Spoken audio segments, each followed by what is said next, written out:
ಎಲ್ಲರಿಗೂ ನಮಸ್ಕಾರ. ಇವತ್ತಿನ ವಿಡಿಯೋದಲ್ಲಿ ನಾನು ನಿಮಗೆ ಸರ್ಕಾರಿ ನೌಕರರ ವೇತನದಲ್ಲಾಗುವಂತಹ ಮಹತ್ವದ ಬದಲಾವಣೆಯ ಬಗ್ಗೆ ತಿಳಿಸ್ಕೊಡಲಿದ್ದೇನೆ. ಇದು 8ನೇ ವೇತನ ಆಯೋಗದ ಬಗೆಗಿನ ವರದಿ ಈ ವಿಡಿಯೋದಲ್ಲಿ ಇರುತ್ತೆ. ಹಾಗಾಗಿ ಈ ವಿಡಿಯೋನ ಪೂರ್ತಿಯಾಗಿ ನೋಡಿ. ಈ ಏನು 8ನೇ ವೇತನ ಆಯೋಗದಿಂದ 47 ಲಕ್ಷ ನೌಕರರು ಮತ್ತು 65 ಲಕ್ಷ ಪಿಂಚಣಿದಾರರಿಗೂ ಇದರಿಂದ ಲಾಭ ಆಗಲಿದೆ. ಹಾಗಾಗಿ ಈ ವಿಡಿಯೋನ ಪೂರ್ತಿಯಾಗಿ ನೋಡಿ ಮತ್ತು ನಿಮ್ಮ ಕಲೀಗ್ಸ್ ಯಾರ್ಯಾರು ಇದ್ದೀರೋ ಅವ್ರ ಜೊತೆ ಕೂಡ ಶೇರ್ ಮಾಡಿ. ಸರ್ಕಾರದಿಂದ ಏನು ವರದಿಯನ್ನು ಕೊಟ್ಟಿದ್ದಾರೆ, ಆ ವರದಿಯಿಂದ ಇಂಪಾರ್ಟೆಂಟ್ ಅಂಶಗಳೇನೇನಿದೆಯೋ ಅದನ್ನು ನಾನಿಲ್ಲಿ ಟೈಪ್ ಮಾಡಿ ಇಟ್ಕೊಂಡಿದ್ದೀನಿ. ಅದನ್ನು ಹಾಗೆ ತಿಳಿಸ್ಕೊಡ್ತೀನಿ. ಇದು ವ್ಯಾಲಿಡ್ ಇನ್ಫಾರ್ಮೇಷನ್ ಆಗಿರುತ್ತೆ.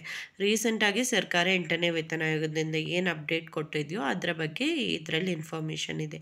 ನೀವೇನಾದರೂ 7ನೇ ವೇತನ ಆಯೋಗದ ಬಗ್ಗೆ ತಿಳ್ಕೊಳ್ಬೇಕಂತ ಇದ್ರೆ ನನ್ನ ಚಾನಲ್ನಲ್ಲಿ ಗೌರ್ಮೆಂಟ್ ಎಂಪ್ಲಾಯೀಸ್ ನ್ಯೂಸ್ ಅನ್ನೋ ಪ್ಲೇ ಲಿಸ್ಟನ್ನು ಕ್ರಿಯೇಟ್ ಮಾಡಿದ್ದೀನಿ.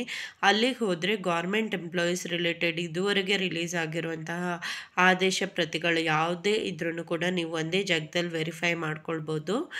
ಮತ್ತು ಪೆನ್ಷನರ್ಸ್ಗೂ ಕೂಡ ಪೆನ್ಷನ್ ಹೇಗೆ ಕ್ಯಾಲ್ಕುಲೇಟ್ ಮಾಡಬೇಕು, ಪೆನ್ಷನ್ ಯಾವಾಗ ಅಪ್ಡೇಟ್ ಆಗುತ್ತೆ, ಎಲ್ಲ ಇನ್ಫಾರ್ಮೇಷನ್ಗಳನ್ನು ನಾನು ಅಲ್ಲಿ ಅಪ್ಲೋಡ್ ಮಾಡಿದ್ದೀನಿ. ಅದನ್ನು ಚೆಕ್ ಮಾಡ್ಕೊಳ್ಬೋದು.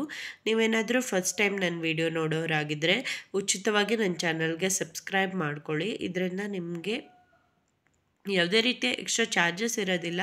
ಆದರೆ ನಾನು ಈ ಸರ್ಕಾರದಿಂದ ಏನೇ ಆದೇಶ ಪ್ರತಿ ಅಪ್ಲೋಡ್ ಮಾಡಿದ್ರೂ ಇಮಿಡಿಯೇಟಾಗಿ ನಿಮ್ಮ ನೋಟಿಫಿಕೇಷನ್ ಬರುತ್ತೆ ಹಾಗೂ ಎಲ್ಲ ವಿಷಯಗಳನ್ನು ನೀವು ತಿಳ್ಕೊಳ್ಬೋದಾಗಿದೆ. ಇವತ್ತಿನ ವಿಡಿಯೋಗೆ ಬರೋಣ. ನಾನು ಆಲ್ರೆಡಿ ಹೇಳ್ದಂಗೆ ಇವತ್ತು 8ನೇ ವೇತನ ಆಯೋಗದಲ್ಲಿ ಏನೇನು ಮಹತ್ವದ ಬದಲಾವಣೆ ಆಗಲಿದೆ ಅನ್ನೋದ್ರ ಬಗ್ಗೆ ತಿಳಿಸ್ಕೊಡ್ತೀನಿ. 8ನೇ ವೇತನ ಆಯೋಗದ ಶಿಫಾರಸುಗಳು ಸಕಾಲದಲ್ಲಿ ಜಾರಿಯಾಗಿದ್ದರೆ ಜನವರಿ 1, 2026 ಅಥವಾ ನಂತರ ನಿವೃತ್ತರಾಗುವ ಕೇಂದ್ರ ಸರ್ಕಾರಿ ನೌಕರರು ಪರಿಷ್ಕೃತ ವೇತನ ಮತ್ತು ಪಿಂಚಣಿ ಲಾಭಗಳಲ್ಲಿ ವಿಳಂಬವನ್ನು ಎದುರಿಸಬೇಕಾಗ್ತದೆ. ಅಂದರೆ ಇವಾಗಿರೋ 7ನೇ ವೇತನ ಆಯೋಗ ಏನಿದೆ ಅದು ಡಿಸೆಂಬರ್ 31, 2025ಕ್ಕೆ ಎಂಡ್ ಆಗುತ್ತೆ. ಸೊ ಹಾಗಾಗಿ 8ನೇ ವೇತನ ಆಯೋಗ ಏನಾದರೂ ಜನವರಿ 1, 2026 ಜಾರಿಯಾಗದಿದ್ದರೆ ಆಮೇಲೆ ಈಗ ಜನವರಿ ಮೇಲೆ ಯಾರ್ಯಾರು ರಿಟೈರ್ಡ್ ಆಗ್ತಾರೋ ಅವರಿಗೆ ಇದರ ಲಾಭ ಸಿಗೋದಿಲ್ಲ. ಡಿಲೇ ಆದಷ್ಟು ಯಾರ್ಯಾರು ರಿಟೈರ್ಡ್ ಆಗ್ತಾರೋ ಅವರಿಗೆ ಅಪ್ಡೇಟೆಡ್ ಪೆನ್ಷನ್ ಸಿಗೋದಿಲ್ಲ. ಹಾಗಾಗಿ ಆದಷ್ಟು ಬೇಗ ಇದನ್ನು ಜಾರಿಗೊಳಿಸ್ಬೇಕಂತ ಡಿಸ್ಕಷನ್ಸ್ ನಡೀತಾ ಇದೆ. ವೇತನ ಆಯೋಗ ಕೇಂದ್ರ ನೌಕರರ ಕನಿಷ್ಠ ವೇತನ ಮತ್ತು ಪಿಂಚಣಿಯನ್ನು ಹೆಚ್ಚಿಸುತ್ತದೆ. ಪ್ರಸ್ತುತ ವೇತನಕ್ಕೆ ಹೆಚ್ಚಳದ ಕುರಿತು ನೌಕರರ ಸಂಘಗಳು ವಿವಿಧ ಬೇಡಿಕೆಗಳನ್ನು ಕೇಂದ್ರ ಸರ್ಕಾರದ ಮುಂದಿಟ್ಟಿವೆ. ಯಾಕೆ ಎಲ್ಲರೂ ವೇತನ ಆಯೋಗದ ಬಗ್ಗೆ ಇಷ್ಟು ಪಟ್ಟು ಮಾಡ್ತಾರೆ ಅಂದರೆ ಪೆನ್ಷನ್ ಜಾಸ್ತಿ ಆಗೋದು, ಸ್ಯಾಲ್ರಿ ಜಾಸ್ತಿ ಆಗೋದು ಎಲ್ಲ ವೇತನ ಆಯೋಗದಿಂದನೇ ಆಗುತ್ತೆ. ಅದಕ್ಕೋಸ್ಕರ ಮತ್ತು ಇದು ನಾನು ಇನ್ಫಾರ್ಮೇಷನ್ ಏನು ಕೊಡ್ತಿದ್ದೀನೋ ಅದು ಕೇಂದ್ರ ಸರ್ಕಾರಿ ನೌಕರರು ಮತ್ತು ನಿವೃತ್ತರಿಗೋಸ್ಕರ ಆಗಿರುತ್ತೆ. ನೀವೇನಾದರೂ ರಾಜ್ಯ ಸರ್ಕಾರಿ ನೌಕರರು ಆದರೆ ಅಥವಾ ನಿವೃತ್ತರಾಗಿದ್ದರೆ ಆಲ್ರೆಡಿ ನನ್ನ ಚಾನಲ್ನಲ್ಲಿ ಅವರ ಬಗೆಗಿನ ಲೇಟೆಸ್ಟ್ ಅಪ್ಡೇಟನ್ನು ತಿಳಿಸ್ಕೊಟ್ಟಿದ್ದೀನಿ. ಅದನ್ನು ಪ್ಲೇ ಲಿಸ್ಟಿಗೆ ಹೋಗಿ ಚೆಕ್ ಮಾಡ್ಕೊಳ್ಬೋದು. 6ನೇ ವೇತನ ಆಯೋಗ 2006 ಜಾರಿಯಾಗಿತ್ತು. ಆವಾಗ 54% ವೇತನ ಹೆಚ್ಚಳ, ಫಿಟ್ಮೆಂಟ್ ಫ್ಯಾಕ್ಟರ್ 1.86 ಇತ್ತು. 7ನೇ ವೇತನ ಆಯೋಗ 2016 ಜಾರಿಯಾಗಿದೆ. ಅದು ಸುಮಾರು 14% ವೇತನ ಹೆಚ್ಚಳ ಅಂದರೆ ಫಿಟ್ಮೆಂಟ್ ಫ್ಯಾಕ್ಟರ್ 2.57 ಆಗಿತ್ತು. ಇದು ಇವಾಗ ಇನ್ನೂ 2026, ಇದು 10 ವರ್ಷಕ್ಕೊಮ್ಮೆ ಜಾಸ್ತಿ ಮಾಡ್ತಾ ಹೋಗೋದು ವೇತನ ಆಯೋಗ ಕೇಂದ್ರ ಸರ್ಕಾರದ್ದು. ಅದರಲ್ಲಿ ಇವಾಗ ಇನ್ನು 2026, ಯಾಕಂದ್ರೆ 2016 ಏನು ಜಾರಿಯಾಗಿತ್ತು ಅದೇ ನಡ್ಕೊಂಡು ಬಂದಿತ್ತು. DA ಮಾತ್ರ ಹೈಕ್ ಮಾಡ್ತಾಯಿದ್ರು, ವೇತನ ಆಯೋಗ ಹೊಸ್ತೇನು ಮಾಡಿರಲಿಲ್ಲ. DA ಹೈಕ್ ಮಾತ್ರ ಜನವರಿಗೊಮ್ಮೆ ಜುಲೈಗೊಮ್ಮೆ ಮಾಡ್ಕೊಂಡು ಬರ್ತಿದ್ರು. ಇವಾಗಿನ ಹೊಸ ವೇತನ ಆಯೋಗ 10 ವರ್ಷ ಆಗಿರೋದ್ರಿಂದ 2026 ಜನವರಿಗೆ ಎಲ್ಲರೂ ಎಕ್ಸ್ಪೆಕ್ಟ್ ಮಾಡ್ತಿದ್ದಾರೆ. ಇದರಲ್ಲಿ ಏನು ಫಿಟ್ಮೆಂಟ್ ಫ್ಯಾಕ್ಟರ್ ಅನ್ನೋದು 2.86 ಅಥವಾ 1.92 ಆಗಿರ್ಬೋದು ಅಂತ ತಿಳಿಸ್ಕೊಟ್ಟಿದ್ದಾರೆ. ಈ ಫಿಟ್ಮೆಂಟ್ ಫ್ಯಾಕ್ಟರನ್ನು ಮೂಲ ವೇತನಕ್ಕೆ ಗುಣಿಸಲಾಗುತ್ತದೆ. ಏನು ನಿಮ್ಮ ಬೇಸಿಕ್ ಪೇ ಇರುತ್ತಲ್ವ, ಆಲ್ರೆಡಿ ಇರುವಂಥ ಬೇಸಿಕ್ ಪೇಯ ಅಷ್ಟು ಪಟ್ಟು ಅಂತ ಹೇಳ್ಬೋದು. ಆಲ್ರೆಡಿ ಇರೋ ಬೇಸಿಕ್ ಪೇಗೆ ಇದನ್ನು ಮಲ್ಟಿಪ್ಲೈ ಮಾಡಿ ಹೊಸ ಬೇಸಿಕ್ ಪೇಯನ್ನು ಮಾಡಲಾಗುತ್ತೆ. ಫಾರ್ ಎಕ್ಸಾಂಪಲ್ ಇವಾಗ 1.292 ಫಿಟ್ಮೆಂಟ್ ಫ್ಯಾಕ್ಟರನ್ನು ಘೋಷಣೆ ಮಾಡಿದರೆ ಕನಿಷ್ಠ ಮೂಲ ವೇತನ 34,560 ಆಗುತ್ತೆ. ಅದೇ ರೀತಿ 2.86 ಫಿಟ್ಮೆಂಟ್ ಫ್ಯಾಕ್ಟರನ್ನು ಒಂದು ವೇಳೆ ಘೋಷಣೆ ಮಾಡಿದರೆ ಕನಿಷ್ಠ ವೇತನ 51,480 ಆಗುತ್ತೆ. ಎಷ್ಟು ದೊಡ್ಡ ಗ್ಯಾಪ್ ನೋಡಿ, ಎಷ್ಟು ದೊಡ್ಡ ಅಮೌಂಟ್ ನೋಡಿ. ಅಂದರೆ ಯಾರೇ ನೀವೊಂದು ಸೆಂಟ್ರಲ್ ಗೌರ್ಮೆಂಟ್ ಎಂಪ್ಲಾಯಿ ಆಗಿದ್ದರೆ ನಿಮ್ಮ ಬೇಸಿಕ್ ಸ್ಯಾಲ್ರಿನೇ 51,000 ಆಗಿರುತ್ತೆ. ಯಾವ ಲೆವೆಲ್ ಇರ್ಬೋದು, ಸ್ಟಾರ್ಟಿಂಗೇ 51,000.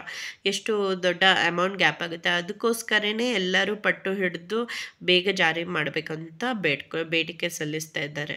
ಮೂಲಗಳ ಪ್ರಕಾರ ಸರ್ಕಾರವು ಶೀಘ್ರದಲ್ಲೇ 8ನೇ ವೇತನ ಆಯೋಗದ ಉಲ್ಲೇಖ ನಿಯಮಗಳನ್ನು ಹೊರಡಿಸಲಿದೆ. TOR ಅಂತ ಅದನ್ನು ರಿಲೀಸ್ ಮಾಡ್ತೀವಿ ಅಂತ ತಿಳಿಸ್ಕೊಟ್ಟಿದ್ದಾರೆ. TOR ಅಂತಿಮಗೊಂಡ ನಂತರ ವೇತನ ಆಯೋಗದ ಅಧ್ಯಕ್ಷರು ಮತ್ತು ಪ್ರಮುಖ ಸದಸ್ಯರನ್ನು ನೇಮಿಸಲಾಗುತ್ತದೆ. ಇವಾಗ ಇನ್ನೂ 8ನೇ ವೇತನ ಆಯೋಗ ಅಂದರೆ ಅಷ್ಟು ಈಸಿಲ್ಲ. ಇವಾಗ ಜನವರಿ 1, 2026ರಿಂದ ಜಾರಿ ಆಗೋದಾದ್ರೆ ಅದಕ್ಕಿಂತ ಮೊದಲು ಅಧ್ಯಕ್ಷರನ್ನು ನೇಮಿಸಬೇಕು, ಸದಸ್ಯರನ್ನು ನೇಮಿಸಬೇಕು. ಆಮೇಲೆ ಅವರೆಲ್ಲ ಒಂದು ವರದಿಯನ್ನು ರೆಡಿ ಮಾಡಬೇಕು, ಅದನ್ನು ಆರ್ಥಿಕ ಇಲಾಖೆ ಅಂಗೀಕರಿಸಬೇಕು. ಅವಾಗ ಮಾತ್ರ ಆಗುತ್ತೆ. ಆದರೆ ಎಷ್ಟು ಬೇಗ ಆದಷ್ಟು ನಾನು ಹೇಳ್ದಂಗೆ ಸ್ಯಾಲ್ರಿಯಲ್ಲಿ ಎಫೆಕ್ಟ್ ಕಾಣಿಸುತ್ತೆ.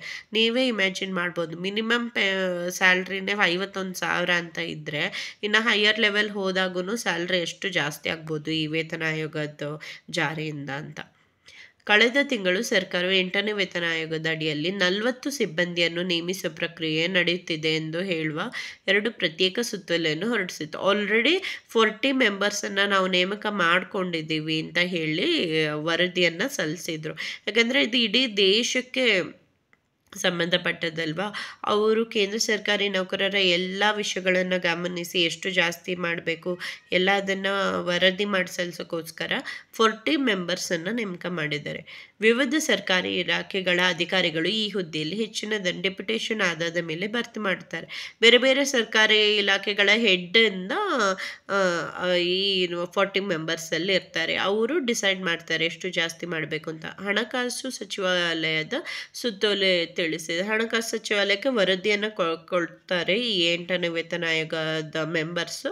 ಆಮೇಲೆ ಹಣಕಾಸು ಸಚಿವಾಲಯ ಅದರಲ್ಲಿ ಯಾವುದನ್ನು ಅಂಗೀಕಾರ ಮಾಡಬೇಕು ಮಾಡಬಾರ್ದು ಅನ್ನೋದನ್ನು ಡಿಸೈಡ್ ಮಾಡುತ್ತೆ. ಇದೇನ ಜಾರಿ ಆದರೆ 47 ಲಕ್ಷ ಕೇಂದ್ರ ಸರ್ಕಾರಿ ನೌಕರರು ಮತ್ತು 65 ಲಕ್ಷ ಪಿಂಚಣಿದಾರರು ಇದರಿಂದ ಲಾಭ ಪಡಿತಾರೆ. ನೋಡಿ ಎಷ್ಟು ಜನಕ್ಕೆ ಉಪಯೋಗ ಆಗುತ್ತೆ ಮತ್ತು ತುಂಬಾ ಸ್ಯಾಲ್ರಿಲಿ ಹೈಕ್ ಬರುತ್ತೆ. ಇದೇನು ಜನವರಿ ಮತ್ತು ಜನವರಿನಲ್ಲಿ ಮತ್ತು ಜುಲೈಯಲ್ಲಿ DA ಜಾಸ್ತಿ ಮಾಡ್ತಾರಲ್ವ ತುಟ್ಟಿ ಭತ್ಯೆ, ಅದರಿಂದ ಅಷ್ಟೊಂದು ಸ್ಯಾಲ್ರಿ ಹೈಕ್ ನೋಡೋಕ್ಕೆ ಸಿಗೋದಿಲ್ಲ. ಆದರೆ ಈ ಫಿಟ್ಮೆಂಟ್ ಫ್ಯಾಕ್ಟರಿಂದ ಜಾಸ್ತಿ ಡೈರೆಕ್ಟಾಗಿ ಮಲ್ಟಿಪ್ಲೈ ಮಾಡೋದ್ರಿಂದ ಬೇಸಿಕ್ ಪೇಗೇನೆ ನಿಮಗೆ ತುಂಬಾ ಜಾಸ್ತಿ. ನಾನು ಹೇಳ್ದಂಗೆ ಮಿನಿಮಮ್ ಸ್ಯಾಲ್ರಿ ಅನ್ನೋದೇ 51,000 ಆಗೋಗುತ್ತೆ. ಹಾಗಾಗಿ ಹಲವಾರು ಜನ ಇದರಿಂದ ಲಾಭ ಪಡೆದುಕೊಳ್ತಾರೆ. ಮತ್ತು ಇದು ಪೆನ್ಷನರ್ಸ್ಗೂ ಕೂಡ ಅಪ್ಲೈ ಆಗುತ್ತೆ. ಬರೀ ಇದು ಯಾರು ನೌಕರಿ ಮಾಡ್ತಿದ್ದಾರೆ ಅವ್ರಿಗೆ ಮಾತ್ರ ಅಲ್ಲ, ಕೇಂದ್ರ ಸರ್ಕಾರದಿಂದ ಯಾರು ಪೆನ್ಷನ್ ಪಡ್ಕೊಳ್ತಿದ್ದಾರೆ ಅಥವಾ ಫ್ಯಾಮಿಲಿ ಪೆನ್ಷನ್ ಪಡ್ಕೊಳ್ತಿದ್ದಾರೆ ಅವರು ಎಲ್ಲರಿಗೂ ಕೂಡ ಇದರಿಂದ ಲಾಭ ಆಗುತ್ತೆ. ಸೊ ಹಾಗಾಗಿ ಇದನ್ನು ಬೇಗ ಜಾರಿ ಆಗಲಿ ಅಂತ ಜನವರಿ 2026 ಇಂದ ಜಾರಿ ಆಗಲಿ ಅಂತ ನಾನು ಕೂಡ ಆಶಿಸ್ತೀನಿ. ಧನ್ಯವಾದಗಳು.